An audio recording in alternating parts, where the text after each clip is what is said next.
hinimo-himo lang ug walay kamatuoran. Kini ang resulta sa investigasyon sa Toril Police sa Davao City sa gipakatag sa social media sa usa ka 17 anyos nga babae nga gidagit matud pa siya. Nasayran sa kapulisan nga miadto reday kini sa iyang giingong karelasyon. Ang maong babae posibleng mag-atubang karon og kaso sa pagpakataw og dili tinuod nga impormasyon. Ani report ni Argil Relator. Nakuhaan pa sa CCTV sa Toril area sa Davao City kining 17 anyos nga babae nga suot ang iyang school uniform ug backpack. Una kini gi-report nga missing sa iyang kabanay. Human wala matud pa nakauli sa ilang balay sa Rasay Street niadtong milabay nga Lunes, July 14.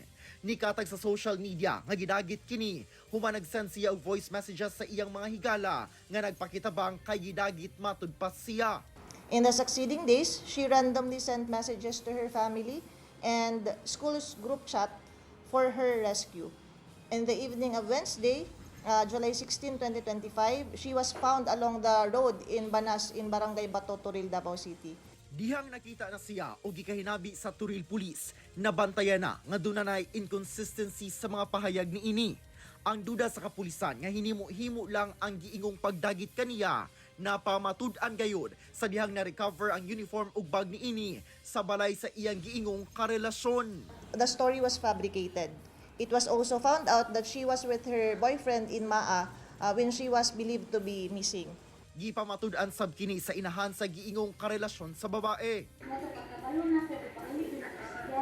Gihatod pa kuno sa giingong karelasyon ang babae sa Rasay Street duol sa ilang balay. Apa ni adto pa ang babae sa Barangay Bato kay didto matud pa gusto nga sunduon siya sa iyang mga ginikanan. Nakatakdang magpahigayon og dialogo ang kapulisan, CSWDO, ginikanan ug ang mismong babae aron mapailawom siya sa saktong intervention. Ginalantaw sa Toril Police nga pasakaan og kaso ang maong babae. We are contemplating on filing alarms and scandal in relation to RA 10175 or the Anti-Cybercrime Act.